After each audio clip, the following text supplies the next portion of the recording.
El siguiente programa es clasificación T, para mayores de 18 años. Dirección de Espectáculos Públicos, Radio y Televisión. Ministerio de Gobernación.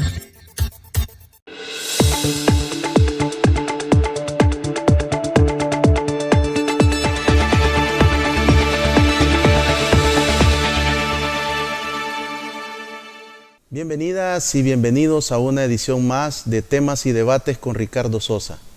Un fraterno saludo para todos nuestros televidentes a nivel nacional a través de la señal abierta de Canal 67 El Salvador TV, TV, cables Claro, Tigo y multiplataformas de redes sociales. El tema de esta oportunidad, el balance legislativo de la fracción de Nuevas Ideas. Para ello nos acompaña el diputado por el partido Nuevas Ideas, periodo 2021-2024, José Urbina, quien es integrante de 2 comisiones permanentes de la Asamblea Legislativa. Diputado Urbina, gracias por aceptar mi invitación, bienvenido.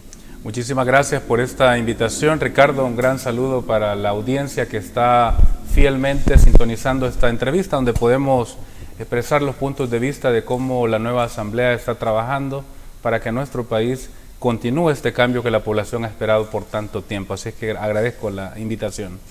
Diputado, en esta primera ocasión que usted nos acompaña en este foro, siempre nuestros amigos televidentes y cibernautas desean conocer la vida detrás del funcionario. ¿Quién es José Urbina?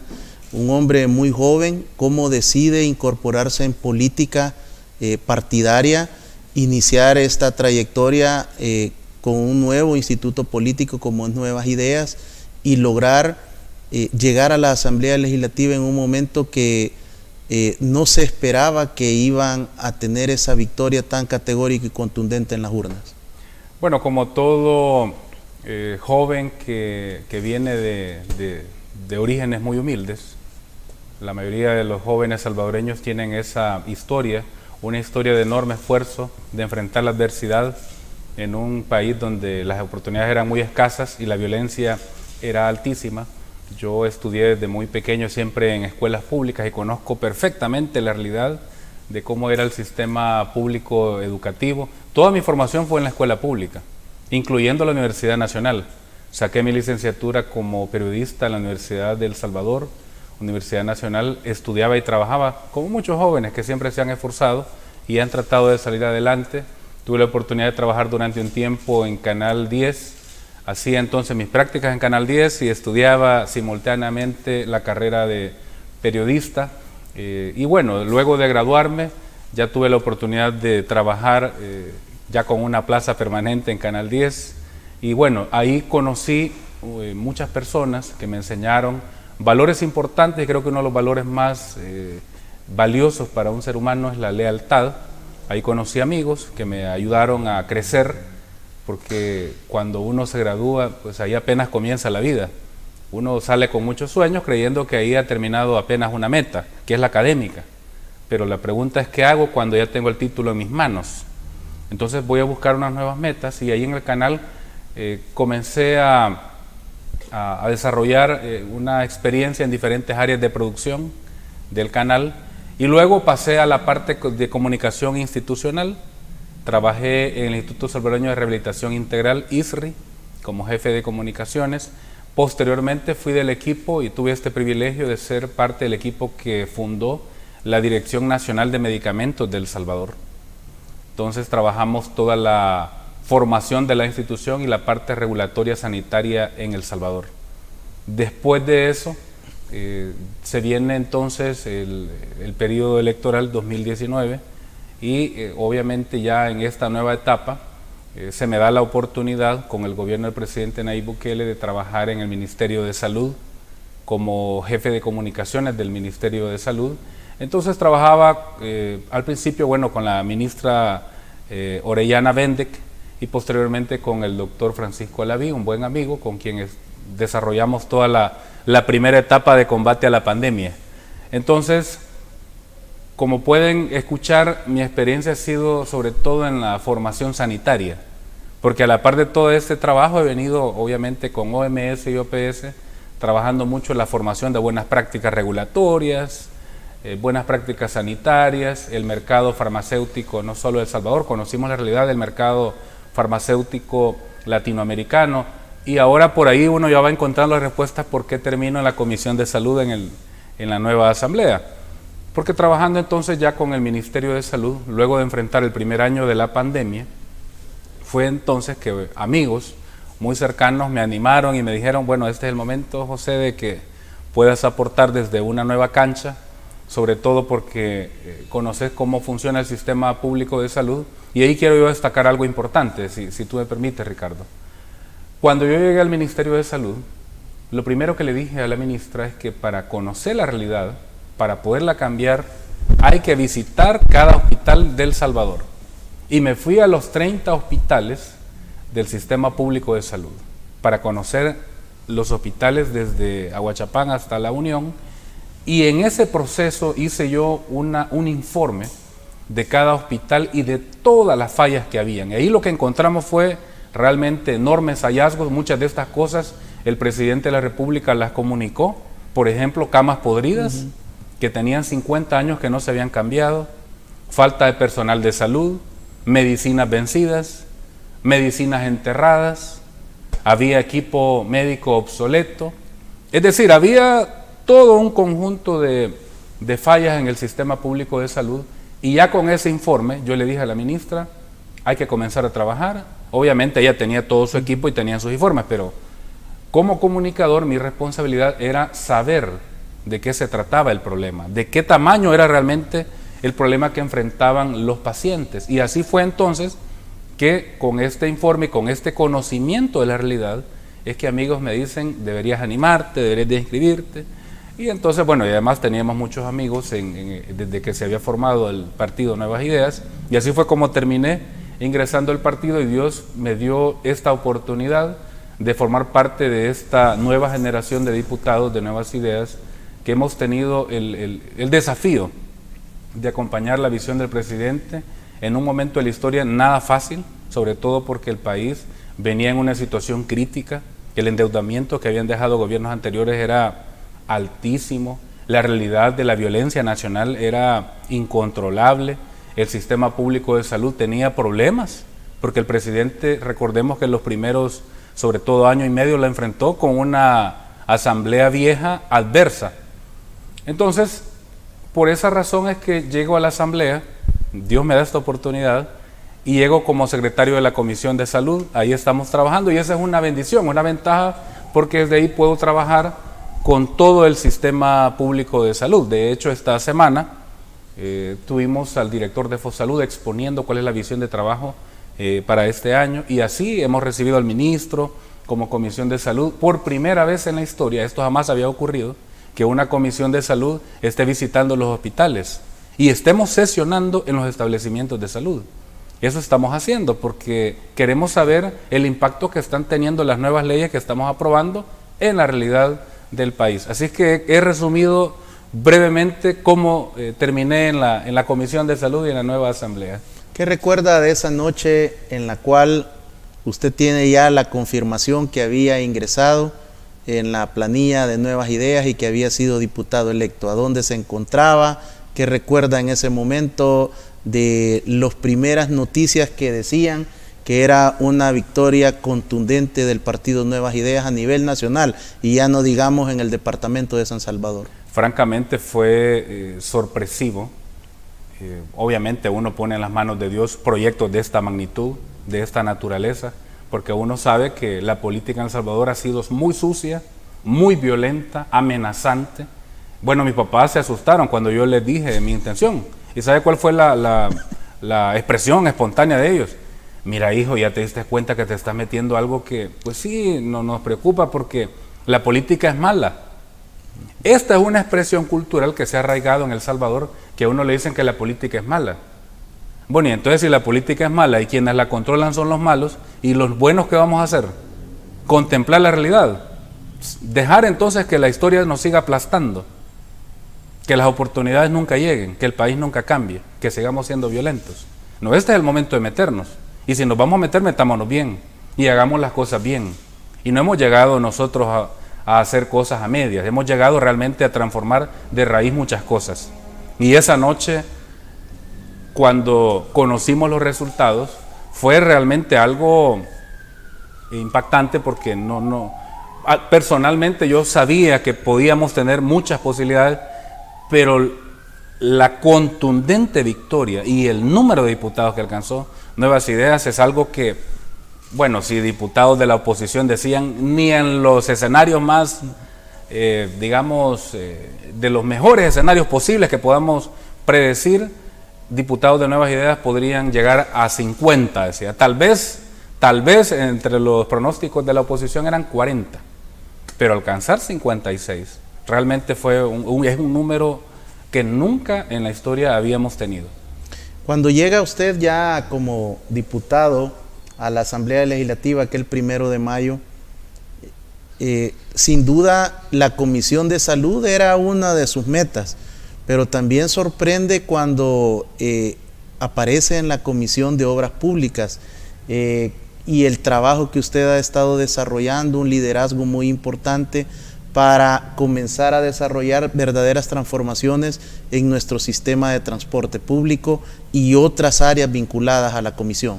Sí, bueno, es importante porque cuando llegamos a la Comisión de Salud, el primer día yo le pedí al equipo técnico, vayamos a ver los archivos, qué es lo que están en las gavetas de la Comisión de Salud, de lo que nos dejó Arena y FMLN, y desde 1993 habían archivos de iniciativas que buscaban beneficiar a los pacientes, pero que se habían engavetado desde 1993.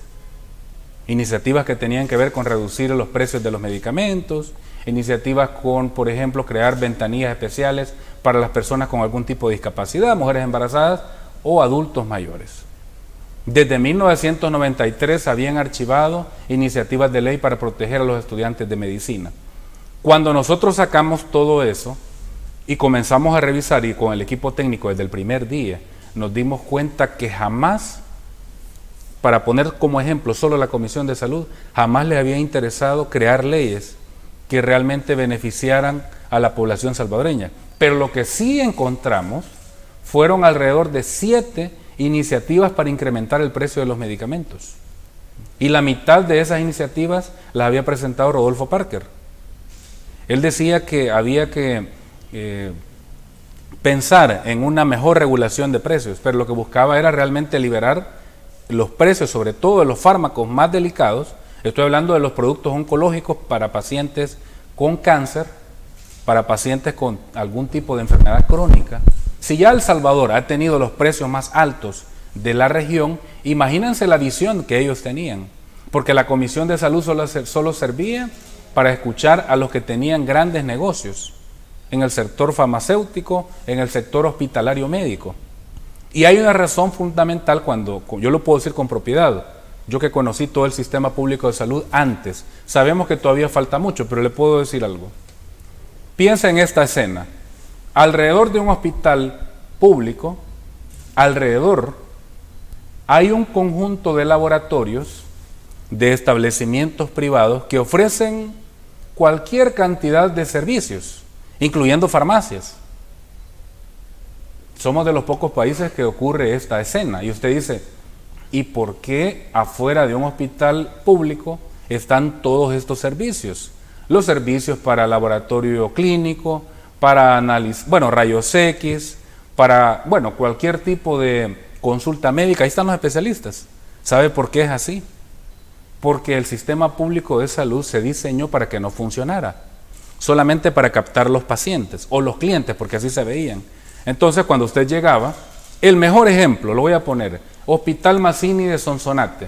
En el Hospital Mazzini, el gobierno de Japón, en el año 2015, donó un tomógrafo, un aparato de última generación, tecnología que cuesta más de $500,000, para hacer ciertos exámenes e identificar algún tipo de patología crítica. Resulta que solo lo ocuparon un año. Y después de que vieron que había generado muchísima expectativa de los pacientes, porque ya no solo eran pacientes de Sonsonate, sino que llegaban de Huachapán, de Santa Ana o de otros lugares vecinos, lo que hicieron fue meterlo en una bodega bajo llave y enfrente del hospital alquilan un tomógrafo. Y el que les había donado a Japón lo guardaron bajo llave. Le digo porque yo estuve presente cuando con un martillo y con otras herramientas quitaron ese candado, cuando llegó el gobierno del presidente Nayib Bukele. Y durante esos años, desde 2016 hasta 2019, en esos años, imagínense cuánto dinero hicieron. ¿Y cuánto vale ese examen? Vale $150. Pero a la gente le decían, porque a nosotros nos mostró evidencia, incluso algunas enfermeras, lo que hacía aquí el doctor era decirles, mire, lo que vamos a hacer es darle un descuento especial para que usted cruzando la calle va a encontrar un establecimiento, ahí va a ir. Entonces le van a cobrar 90. Yo que soy bueno, le voy a dar este descuento. Y así funcionaba. Ese es solamente un ejemplo de cómo funcionaban todos los hospitales. Bueno, en el Hospital Sacamil, que era el centro de operaciones del colegio médico, llegaban los médicos, solo marcaban y se iban.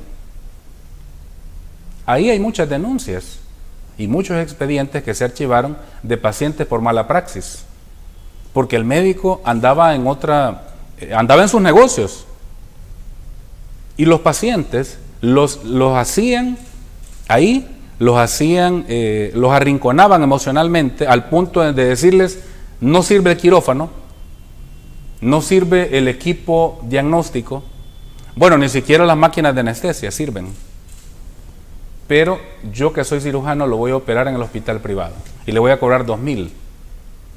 El precio es 3,000, pero por ser usted va a valer 2,000. Lo que le estoy contando son realidades de expedientes que yo leí, que yo vi, de denuncias que se archivaron ahí. Así funcionaba el sistema público. Por eso hay una frase del presidente, y ahí es donde usted la entiende. Cuando el presidente Nayib Bukele dice que lo público puede ser igual o mejor que lo privado, se está refiriendo a una visión de gobierno humana que quiere que realmente los servicios del sistema público tengan esa calidad que merece la población.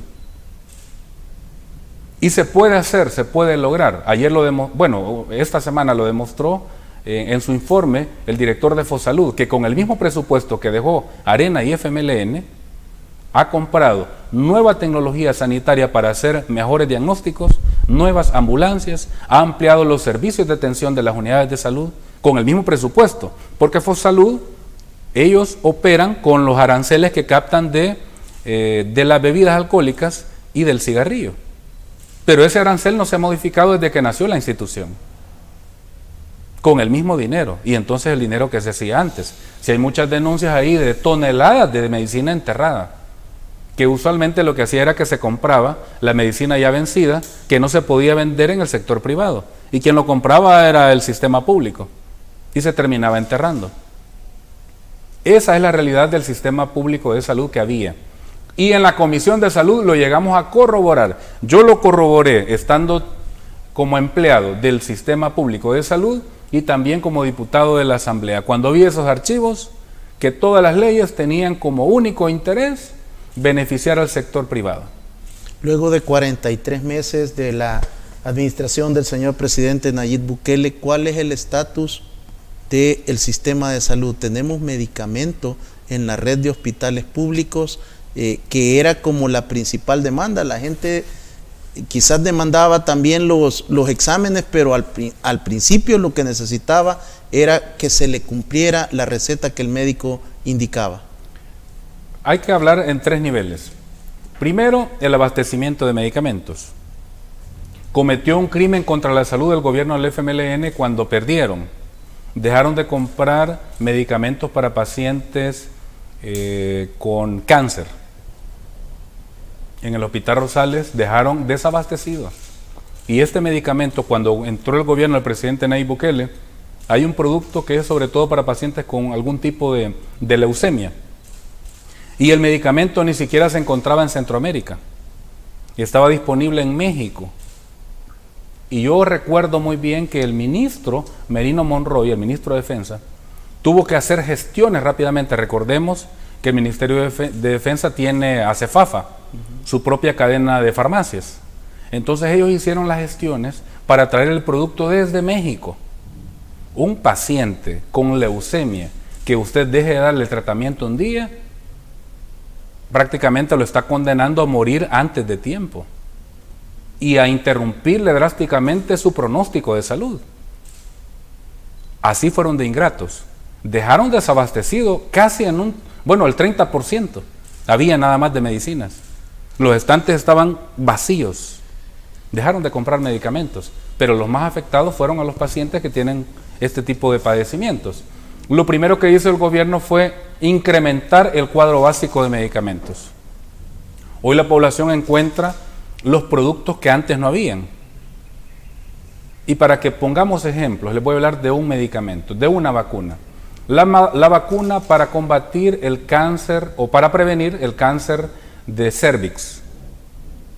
Este cáncer es uno de los más agresivos y es uno de los primeros cánceres que le quita la vida a una mujer. De hecho, en El Salvador, en una semana, usualmente en un promedio 4 mujeres mueren por este cáncer. Y la vacuna cuesta $125. Y la vendía un expresidente de Arena, la vacuna, en el sector privado. Y esa vacuna jamás la compró el sistema público de salud, jamás. Esa vacuna solo estaba disponible en droguerías o en hospitales privados. Cuando llegó el presidente, ordenó que se ampliara el cuadro básico y que se revisaran qué medicamentos era necesario incorporar al cuadro. Y cada año se incorporan nuevos medicamentos y esa fue una de las primeras vacunas que se incorporó en el cuadro. Esa vacuna ya está disponible. ¿Qué costo tiene? Tiene $125 de costo. En el sistema público, en nuestros hospitales. No, es gratuita. Esa vacuna está disponible gratuitamente para todas las niñas. Se aplica en 2 dosis, a los 9 y a los 14 años. Está disponible. Y por eso hay un fenómeno interesante, ahora que todavía no hemos hablado del tema del cambio que ha habido en El Salvador con el tema de seguridad. La esperanza de vida en El Salvador va a cambiar completamente, porque con todas las decisiones que se están tomando, por ejemplo, las leyes, que yo fui parte del estudio de la ley Nacer con Cariño, de la ley Crecer Juntos, de la ley de lactancia materna, todas estas leyes están en este momento sembrando la base, una nueva base social, para que todo el ciclo de vida de un salvadoreño, desde que nace hasta que muera, sea digno. Y la esperanza de vida va a cambiar si usted comienza a revisar los indicadores que ocupan organismos internacionales. Una de las prioridades es que se comience a invertir desde la primera infancia. Y eso está ocurriendo. Y al invertir estas vacunas y se pongan disponibles para todas las niñas, esto va a generar que se reduzcan las muertes en el futuro. Pero estas cosas se pudieron haber hecho, pero siempre fue las razones económicas las que prevalecieron sobre los intereses sociales. ¿Cuántos medicamentos conforman el cuadro básico actual en nuestro país, en el sistema de salud? Es variable, ha subido, está cerca de 500 códigos, fármacos, anda en promedio. Pero estos 500 códigos obviamente se compran volúmenes de acuerdo a las necesidades, ¿verdad?, de cada producto. Pero antes era muchísimo menor. Y estamos hablando de abastecimiento óptimo, porque el sistema ahora sí está integrado. Lo que ocurría antes era lo siguiente: usted iba a una unidad de salud y no encontraba el producto, y probablemente el medicamento lo tenía la unidad de salud vecina. Era bien fácil solo comunicarse: mire, tráigame este producto porque nosotros en este momento se nos ha agotado. Pero no había ni siquiera comunicación entre los hospitales. Habían celos profesionales y cada director de hospital se creía un pequeño ministro de salud. No había articulación. Esa ley que aprobaron del Sistema Integrado de Salud era solamente una letra muerta, porque no había articulación entre ellos, no había comunicación. Así funcionaban ellos. Le voy a poner un ejemplo de una experiencia que yo tuve en el Hospital Rosales, cuando comenzaba el gobierno del presidente Nayib Bukele. Yo estaba caminando en los pasillos en el Hospital Rosales cuando llegué al área de dispensación de medicamentos, al área de farmacia, y estaban ahí todos los pacientes. Acababan de pasar los primeros 100 días del gobierno del presidente Nayib Bukele y habíamos anunciado que había abastecimiento óptimo de medicamentos. La señora, bien molesta, se me acerca y me dice: mire, como me vio que andaba con la camisa identificada del Ministerio de Salud, mire, me dice, ¿cómo es posible que el presidente Nayib Bukele dice que hay medicinas y aquí solo la receta me están dando. Me acaba de decir, la muchacha me dijo de la farmacia que no hay, y la señora obviamente bien molesta. Y yo reviso la receta. Y le llamé en ese momento al director del hospital y le digo, venga a ver. Y el director llegó y resulta que el medicamento sí estaba disponible. Pero ¿dónde estaba el medicamento? Estaba en la bodega. Si usted camina desde la farmacia, desde donde dispensa medicamentos, hasta la bodega, no se va a tardar ni 5 minutos. Pero lo más fácil era decirle, no hay. Como está en la bodega. Así funcionaba el sistema público de salud. Imagínese una pobre señora que viene de muy lejos, que ha tenido que madrugar para llegar a tiempo a su cita, a sus controles, a sus exámenes, y a la hora que le den la medicina le digan no hay, solo porque la persona que está despachando no quiso hacer ese movimiento. Importante, esta primera parte del programa estamos conociendo parte de la vida y la trayectoria de un joven, de una persona que viene de orígenes humildes. Él nos ha relatado su historia, estudió toda su carrera universitaria en la Universidad Nacional y desde primaria hasta bachillerato en escuelas públicas. Esto lo que nos refleja es el nivel de superación que puede y sigue generándose en nuestro país con representantes de la juventud. Ahora convertido en un diputado por la Asamblea Legislativa y trabajando en 2 comisiones permanentes, ejerciendo un gran liderazgo que está desarrollando transformaciones en nuestro país. Después de este corte conoceremos más de la vida del diputado José Urbina. Regresamos.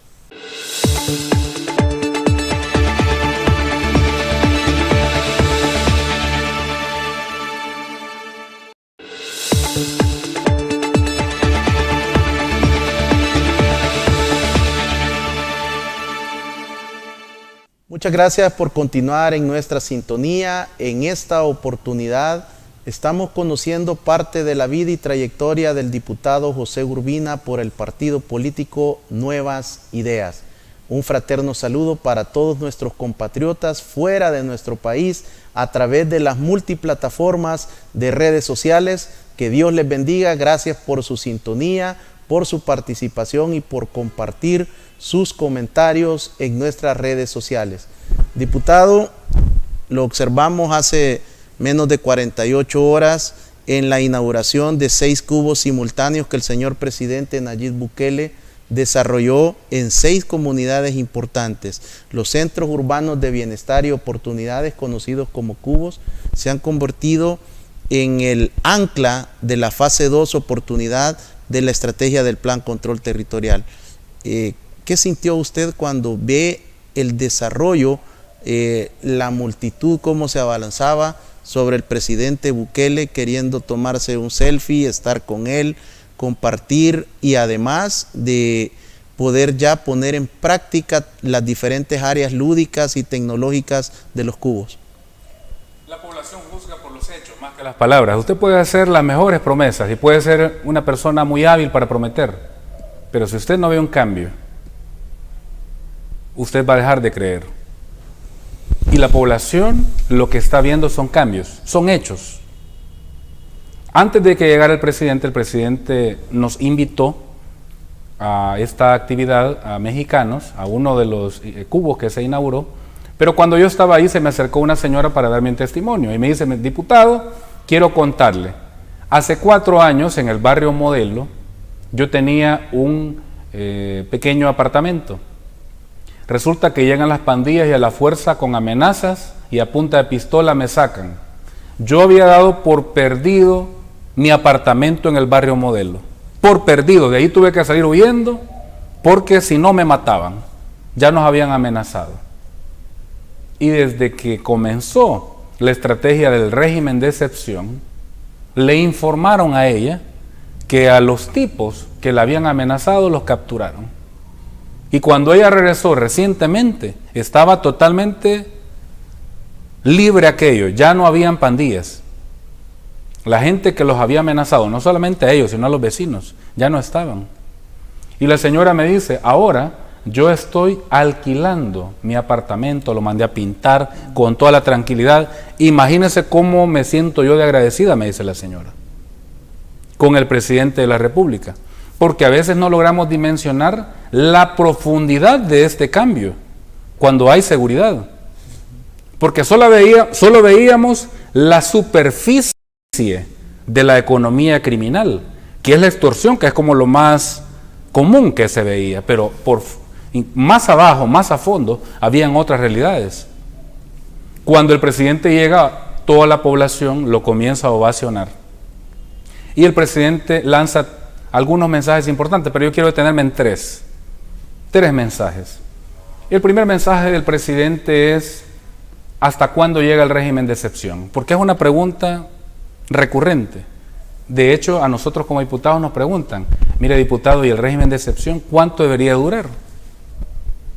Bueno, el régimen de excepción va a durar lo que sea necesario durar, porque el Gabinete de Seguridad y el presidente están midiendo día a día el impacto y el avance de este régimen.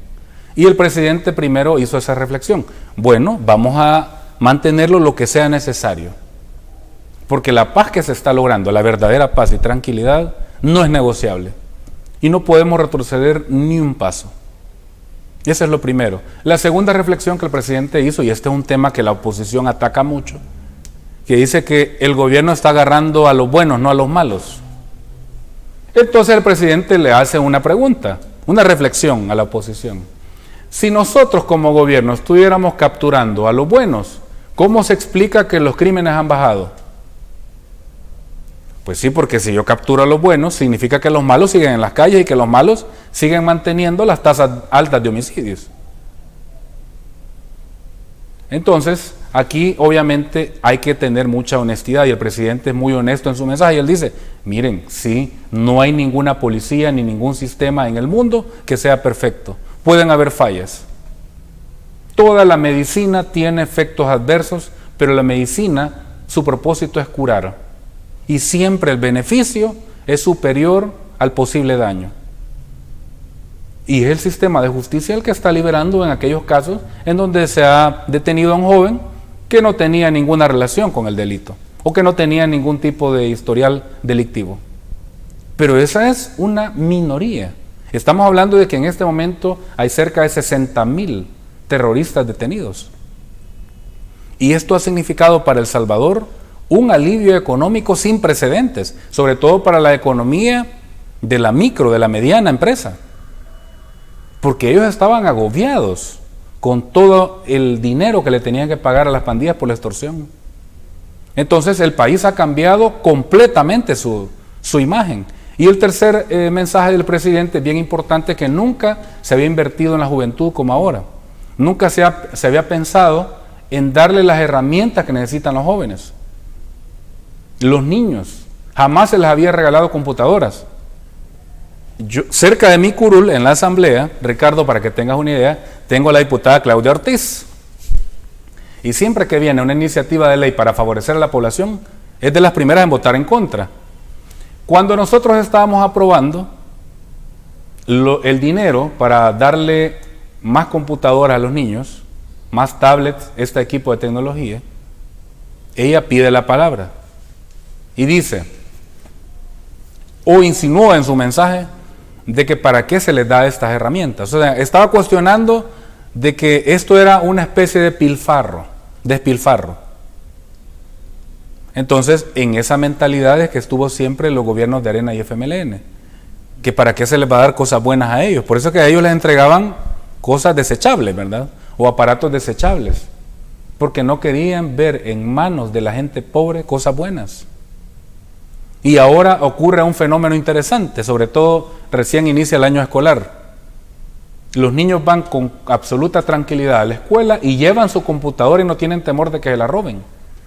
Eso me comentan los padres de familia en redes sociales. Mire, estamos tan agradecidos, diputado, me dice, con ustedes, con el presidente, porque ahora, bueno, de Santo Tomás recibí esta semana algunos comentarios de padres de familia que me dicen: yo tenía que llevarlos hasta la escuela con la gran preocupación de que las pandillas los podían interceptar, o que a la salida, las pandillas siempre buscaban cómo seducirlos para involucrarlos también a ellos.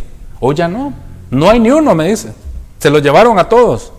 Y mis hijos pueden ir con la computadora felices a estudiar. Diputado Urbina, hay un tema que no se ha abordado y es la dimensión de la disminución en los costos del crimen, la inseguridad y la delincuencia en el sistema de salud. Sí. Por menos heridos, menos atendidos por diferentes situaciones de violencia en la red pública nacional. Usted que está muy involucrado en este tema, ¿qué implicaciones ha tenido la disminución de la violencia homicida, de los heridos, de las personas que tienen que recibir operaciones de emergencia en la red pública, porque ahora ya no se tiene estos niveles de violencia en las diferentes calles, colonias, barrios, comunidades, cantones y caseríos?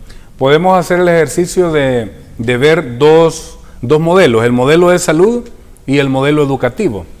Tanto el personal de salud como los profesores vivían bajo la amenaza de las pandillas. Y en un informe reciente, el ministro de Salud nos decía que se ha ahorrado el Estado cerca de 30 millones de dólares al año, ahora que ya no hay tanta gente afectada por la violencia de las pandillas. Diariamente en el sistema público de salud, sobre todo las áreas de emergencia, se llenaban por culpa de las pandillas. Gente inocente que había sido agredida con armas de fuego. Todos los días habían personas afectadas por armas de fuego. Y eso era un costo altísimo para el sistema público de salud.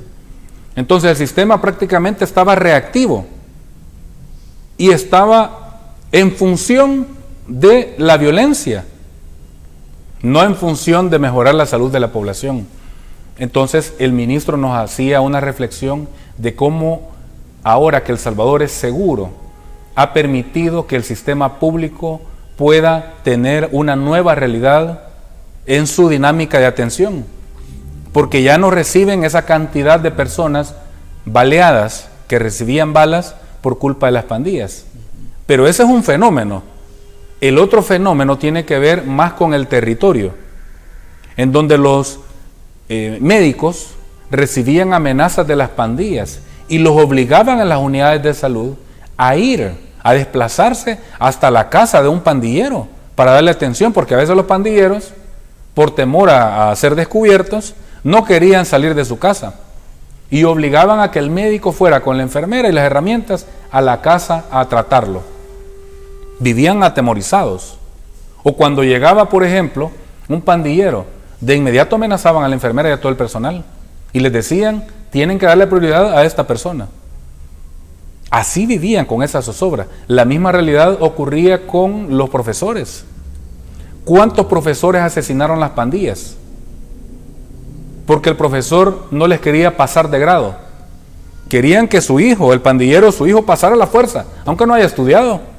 Y si un profesor se oponía, lo mataban. ¿Cuántos profesores tuvieron que renunciar? ¿Cuántos estudiantes tuvieron que abandonar la escuela? Eso ha cambiado también ahora que El Salvador es seguro, porque las tasas de deserción escolar han bajado drásticamente. La seguridad, nos estamos dando cuenta nosotros que es el gran tema de país que la población había esperado. De hecho, en este momento, el régimen de excepción es el tema mejor evaluado por toda la población, comparado con cualquier otro tema, el régimen de excepción, porque saben todos los alivios que les ha traído, porque es la gran plaga que se debía de combatir. Y la Asamblea Legislativa, la vieja Asamblea Legislativa, fue cómplice de toda la criminalidad, porque ellos jamás quisieron reformar el sistema de justicia, jamás quisieron reformar el Código Penal, nunca le quisieron dar más herramientas a la policía ni a la Fuerza Armada, porque había un gran negocio con la violencia. Todo se veía como negocio y el crimen generaba tanto dinero para los anteriores diputados que a ellos no les interesaba que el país fuera seguro. Claro, como ellos vivían en grandes mansiones, con grandes portones, con seguridad privada, entonces, ¿qué les iba a preocupar al pueblo? Diputado Urbina, es importante también que la Asamblea Legislativa ha cerrado el 31 de diciembre su 20º mes de este mandato constitucional. ¿Cuál es el trabajo, los ejes principales que el diputado José Urbina puede rendir cuentas ante la población? Bueno, primero decirles que me siento muy satisfecho por el trabajo que hicimos con la reforma de pensiones. Fui miembro, tuve este honor de ser parte de la comisión especial que estudió la nueva ley de pensiones en El Salvador, y en este momento, en este mes, estamos beneficiando a miles de salvadoreños que están recibiendo el incremento del 30% de su pensión por vejez. Este es un tema histórico sin precedentes. Nadie quiso atreverse a hacer una reforma que beneficiara sobre todo a la gente de abajo, porque las reformas anteriores beneficiaron para los de arriba, a los que tenían mucho dinero. Siempre los negocios fueron para las AFP y para un grupo de expolíticos que quedaron con unas pensiones VIP, arriba de 5,000, 6,000, algunos casos $10,000. Todo eso se cortó, se puso un techo de 3,000, las AFP ahora tienen que pagar más y la población ahora tiene este beneficio que a la hora de jubilarse va a tener este incremento del 30%. Pero lo más importante es que se garantiza también la rentabilidad y se mete un árbitro para regular las pensiones. Ese es un gran tema donde me siento satisfecho, es un tema, una promesa del presidente que nosotros sacamos adelante. Y el gran tema, obviamente, es el tema de seguridad. He dado mi voto para todas las reformas del sistema de justicia, del sistema penal de El Salvador, para realmente tener un país seguro, y lo estamos consiguiendo. Antes pensábamos que era una utopía llegar a ser el país más seguro de Centroamérica, pero las actuales tasas de homicidio nos dicen que El Salvador en este momento es el más seguro de América Latina.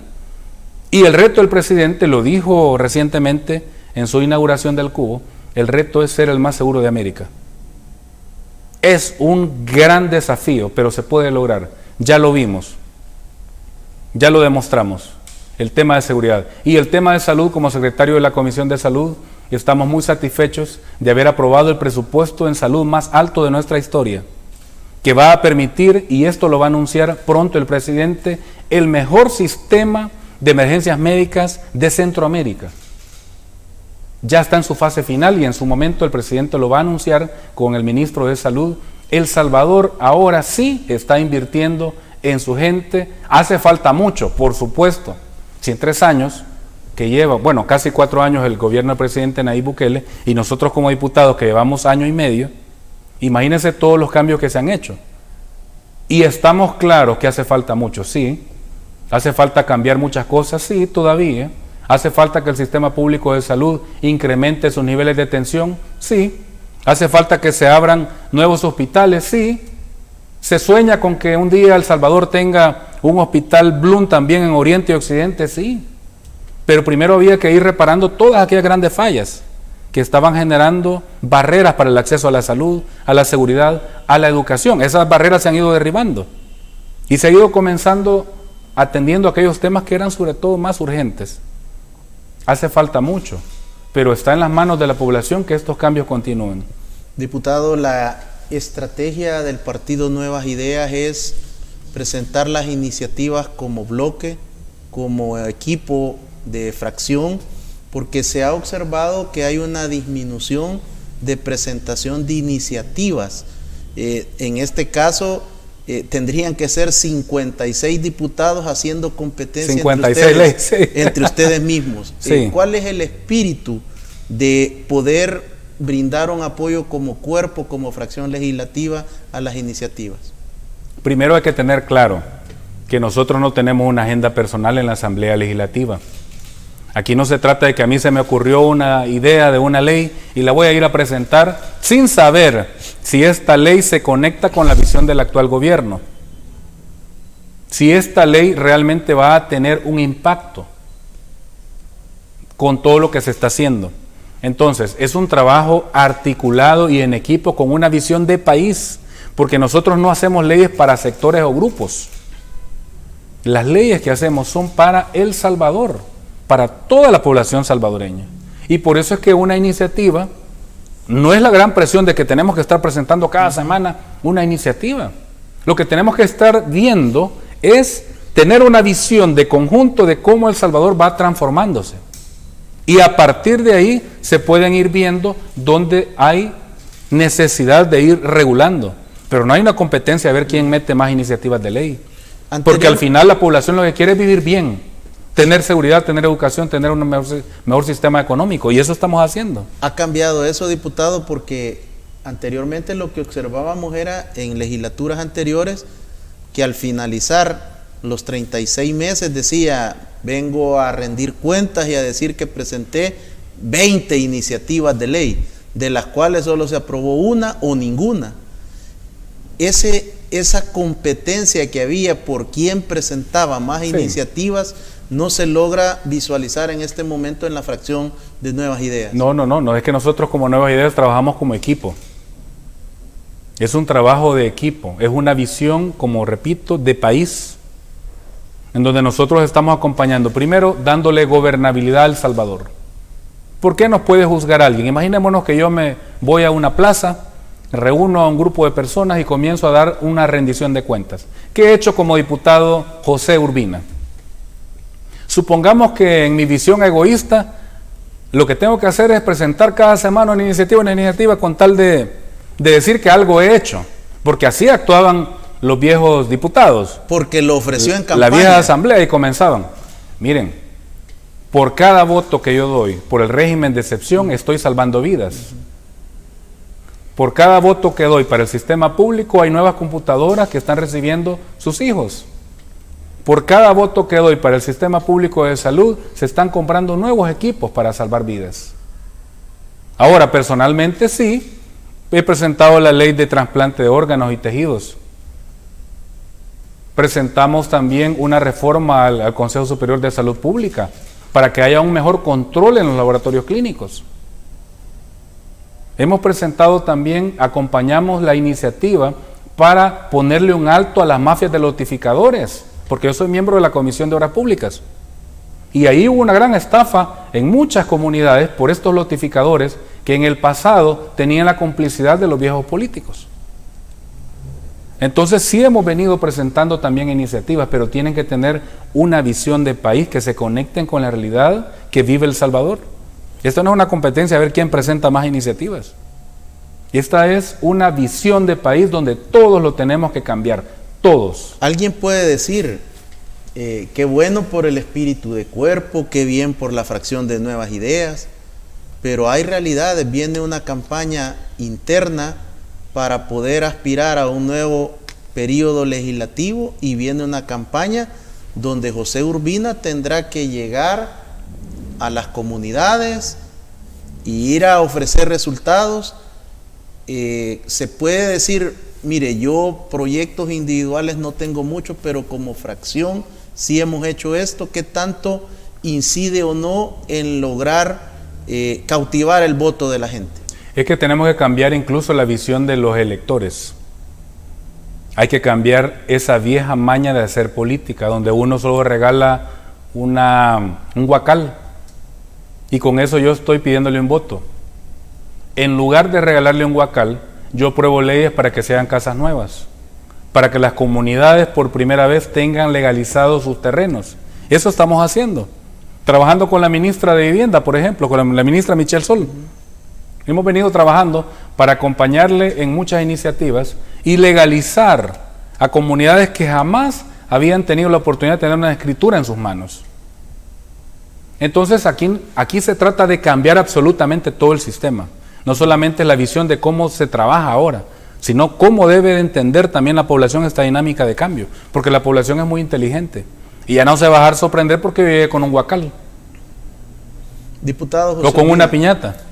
Quiero agradecerle el aceptar mi invitación. Hemos tenido muy buena respuesta en nuestras multiplataformas de redes sociales, felicitándole por su espíritu y deseo de superación, por los logros obtenidos, por la visión de país y por todo lo que usted está desarrollando e impulsando desde las dos comisiones permanentes y también desde las diferentes sesiones plenarias en beneficio del país. Seguiremos invitándole para poder continuar informando de los avances y de la transformación de nuestro país. Muchísimas gracias, Ricardo, por esta entrevista, por este espacio. Quiero mandar pues un saludo afectuoso a toda la población salvadoreña. Aprovecho para decirles que tengo también mis redes sociales habilitadas, donde yo estoy subiendo mensajes, reflexiones de nuestro trabajo. Me encuentran como José Urbina en TikTok, YouTube, Facebook, Twitter, bueno, en todas las redes. Ahí estamos informando de nuestro trabajo y como dice aquel proverbio, todo llega para el que sabe esperar.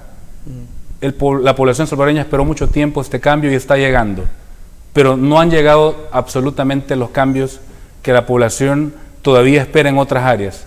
Pero para eso estamos, por eso es que estamos trabajando para que El Salvador en el corto plazo no solamente sea un referente en seguridad, sino que el presidente de la República, Nayib Bukele, tiene una visión de ir transformando completamente de raíz el sistema educativo, el sistema de salud y otras áreas que necesitan todavía cambios.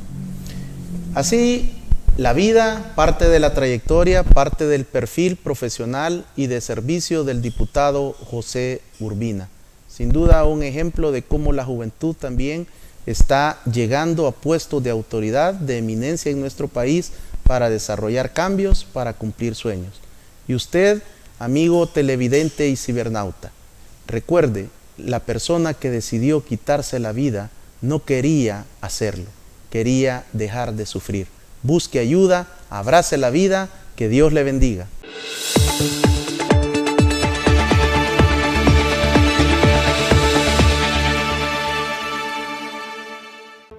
Los conceptos vertidos en el programa anterior son responsabilidad directa de quien los emitió. En ningún momento representan la línea editorial de esta estación televisora.